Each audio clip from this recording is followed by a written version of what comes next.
Be ready. Start.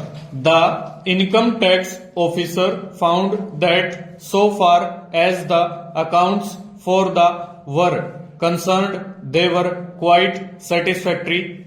He was not, however, satisfied with regard to the credit entries in favor of in the account for which no account books were produced and had reason to believe that a part of the income of the SSC for the year as represented by certain credits had escaped assessment. After obtaining the necessary sanction from the Commissioner of Income Tax, he started reassessment proceedings against the SSC under Section 34 in respect of the assessment for the assessment year 1950. In the course of this assessment proceeding, the SSC was called upon to produce the account books for the subsequent years. The SSC declined to produce the account books on the ground that the said account books no traceable. The income tax officer took the view that the explanation of the SSC that the account books were not traceable was not genuine, and he was deliberately not producing the account books for the said year. He therefore decided to make the assessment under Section 23 of the Act.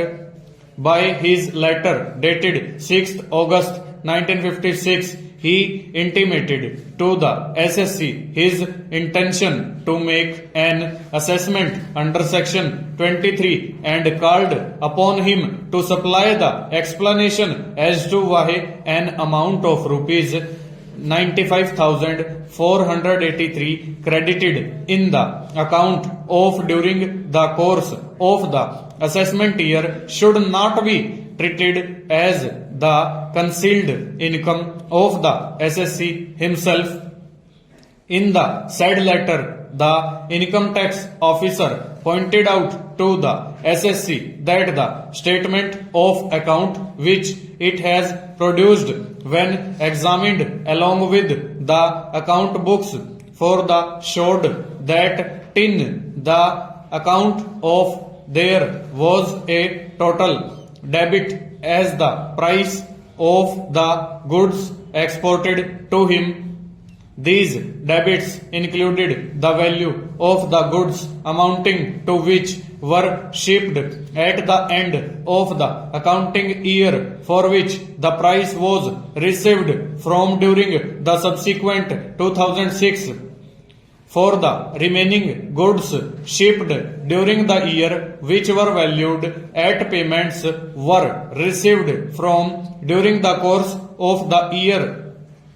It was, however, shown in this account that the total credits in favor of during were the total of credits in favor of thereof exceeded the price of the goods received by him during the course of the year, an amount of rupees 95,000. The plaintiffs have withdrawn those cases on the ground that the rent controller has no jurisdiction over the properties. Thereafter, the first plaintiff got issued legal notices under Section 106 of the Transfer of Property Act to all the defendants' tenants, terminating their tenancies and demanded to pay the arrears of rent and called upon them to vacate the suit on the dates specified in the respective notices.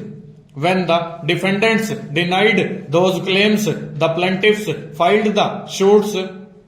The trial court decreed the suit by holding that the monthly rent was at rupees 3,600. The trial court further held that the suit is maintainable. since this is a first appeal preferred by the defendants against the judgment and decree of the trial court. Full stop. Over.